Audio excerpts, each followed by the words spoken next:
this weekend, people around the Bay Area will be joining a nationwide No Kings protest against the Trump administration. At the No Kings rally back in June, we saw the streets jammed with tens of thousands of protesters. Dozens of events are scheduled for tomorrow. Immigrant communities and survivors of Japanese internment camps are organizing one of those demonstrations in the city of Dublin. Kara St. Cyr has more on why they are speaking out.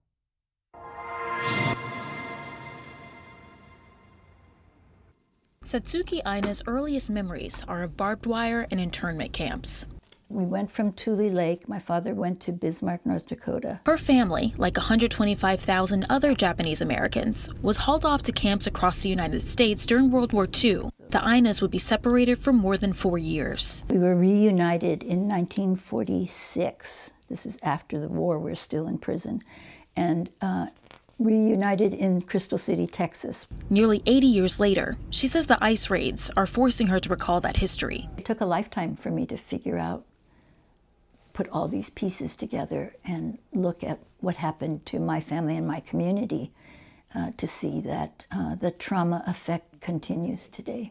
In January, the Trump administration removed the sensitive locations policy that kept ICE agents from entering churches, hospitals, and schools. Ina says there's a connection between World War II and ICE raids. That's why she's helped gather a community of Japanese Americans for No Kings Day, a nationwide protest. When we were being removed, we essentially disappeared, and there were no marches or petitions or advocates on our behalf. So it feels like, we're being called. To her, it's an act of solidarity and defiance. But Nick Berg, vice chair of communications for the San Francisco GOP, doesn't see the protest this way. Nobody is advocating for a return to monarchy in this country, not even Trump. So I think that it's really a false narrative.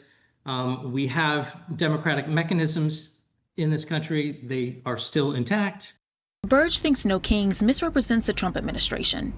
And he also says the actions in World War II don't compare to today's ICE raids. California is still part of the United States. It's subject to federal law. And so, federal immigration activity needs to happen. And I don't know why states think, including California, think that they can pass special laws to exempt themselves from, enforcement of federal law. Ina insists that what happened to her family may happen again. We want to educate people. This is not an exception in our American history. A lesson she hopes won't be repeated. CBS News Bay Area will bring you live coverage of the No Kings protests across the Bay Area. Our coverage begins at 2 p.m. tomorrow. You can watch it on our website at KPIX.com and streaming on the free CBS News app.